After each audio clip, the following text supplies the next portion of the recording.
স্বাগতম আজকের ভিডিওতে। ৮০-র দশকে হুসাইন মোহাম্মদ এরশাদ ক্ষমতায় থাকাকালীন সময়ে বাংলাদেশে কেন্দ্রীয় সরকার ব্যবস্থার পরিবর্তে প্রাদেশিক সরকার ব্যবস্থা প্রণয়নের পরিকল্পনা করেছিলেন, যদিও তিনি তার বাস্তব রূপ দিতে পারেননি। সম্প্রতি অন্তর্বর্তীকালীন সরকারের উপদেষ্টা মণ্ডলীর সদস্য doctor M Sakhawat Hossain ৮ September দৈনিক প্রথম আলোতে প্রকাশিত তার এক নিবন্ধে আবার বাংলাদেশের প্রাদেশিক সরকার ব্যবস্থা প্রণয়নের প্রস্তাব করেন।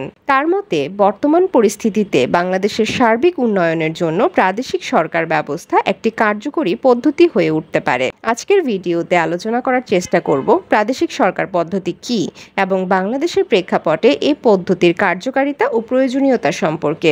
চলুন তবে শুরু করা যাক। প্রাদেশিক সরকার ব্যবস্থা বা ফেডারেল গভর্নমেন্ট সিস্টেম বলতে এমন একটি সরকার বা শাসন ব্যবস্থা বোঝায় যেখানে একটি দেশকে তার আয়তন ও ভূপ্রকৃতি অনুযায়ী একাধিক প্রদেশে ভাগ করা হয় এবং প্রত্যেক প্রদেশের একটি করে আলাদা সরকার ব্যবস্থা থাকে, যারা ওই প্রদেশের উন্নয়ন, কর্মসংস্থান সহ বিভিন্ন ক্ষেত্রে কাজ করার জন্য উপযুক্ত ক্ষমতাপ্রাপ্ত হন এবং এই প্রদেশগুলো এবং তাদের সরকার একটি কেন্দ্রীয় সরকারের নিকট কিছু ক্ষেত্রে দায়বদ্ধ থাকে।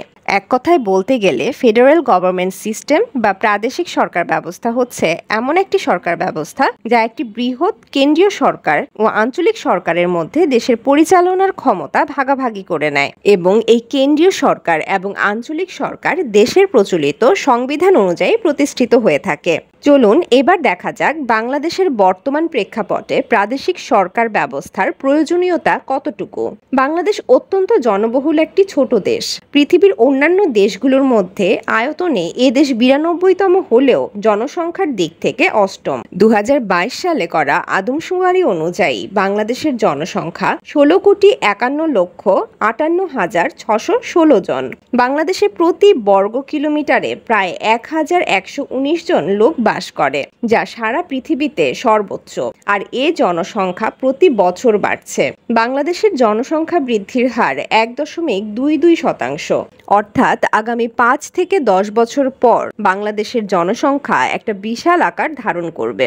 এত বিশাল জনগোষ্ঠীর উন্নয়ন এবং চাহিদা পূরণ একটি কেন্দ্রীয় সরকারের পক্ষে কঠিন। তাছাড়া বাংলাদেশের বর্তমান শাসন ব্যবস্থায় জনগণ এবং সরকারের মধ্যকার দূরত্ব বেশি থাকায় সাধারণ মানুষ তার চাহিদার কথা যথাযথ কর্তৃপক্ষের কাছে পৌঁছাতে ব্যর্থ হন।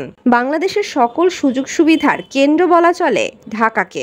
সরকারি বেসরকারি অফিস, শিক্ষা প্রতিষ্ঠান সবকিছু ঢাকা কেন্দ্রিক। বাংলাদেশের সরকারি বেসরকারি মিলিয়ে বিশ্ববিদ্যালয়ের সংখ্যা ১৭০টি, যার মধ্যে ৮২টি ঢাকা বিভাগে অবস্থিত। সচিবালয়, সর্বোচ্চ আদালত, মাল্টিন্যাশনাল কোম্পানিগুলোর কর্পোরেট অফিস, উন্নত চিকিৎসা সেবা সবকিছুই মিলে রাজধানী ঢাকাতে। যে কারণে যে কোনো প্রয়োজনে সারা দেশ থেকে মানুষকে ছুটতে হয় ঢাকা।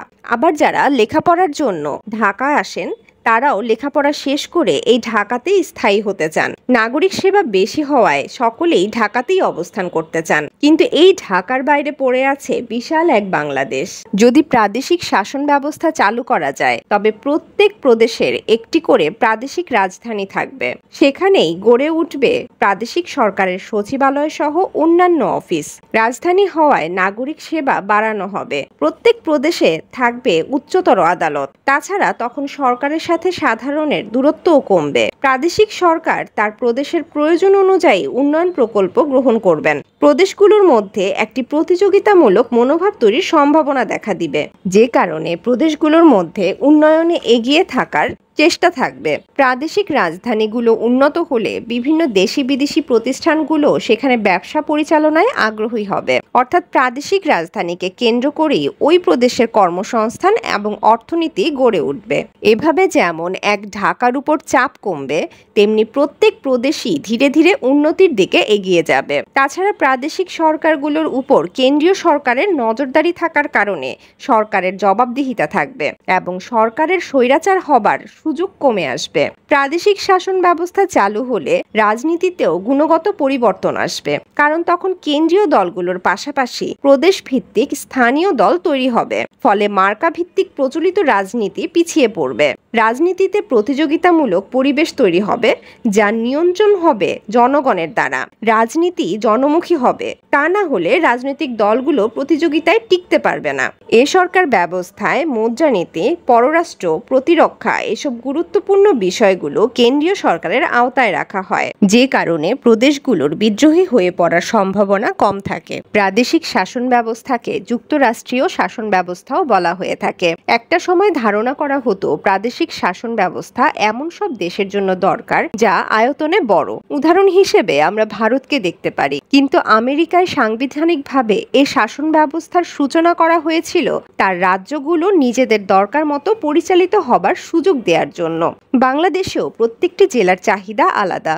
কোনো এলাকার কৃষি নির্ভর, কোনোটি সমুদ্র নির্ভর, কোনোটি বাণিজ্য নির্ভর। এই আলাদা আলাদা চাহিদা মিটিয়ে দেশের সার্বিকভাবে উন্নয়নের জন্য একটি ফলপ্রসূ পদ্ধতি হয়ে উঠতে পারে প্রাদেশিক শাসন ব্যবস্থা। তবে জন্মলগ্ন থেকে কেন্দ্রীয় সরকারের আওতায় থাকা একটি দেশের জন্য প্রাদেশিক শাসন ব্যবস্থা গ্রহণ সহজ নয়, তবে অসম্ভবও নয়। এর জন্য প্রয়োজন যথাযথ রাজনৈতিক সদিচ্ছা এবং ব্যাপক জনসমর্থন। আজ এ পর্যন্তই। বাংলাদেশে প্রাদেশিক শাসন ব্যবস্থা নিয়ে আপনি কি ভাবছেন? কমেন্ট করে জানাবেন। ভিডিওটি ভালো লাগলে লাইক এবং সাবস্ক্রাইব করবেন। দেখা হবে পরের ভিডিওতে। আল্লাহ হাফেজ।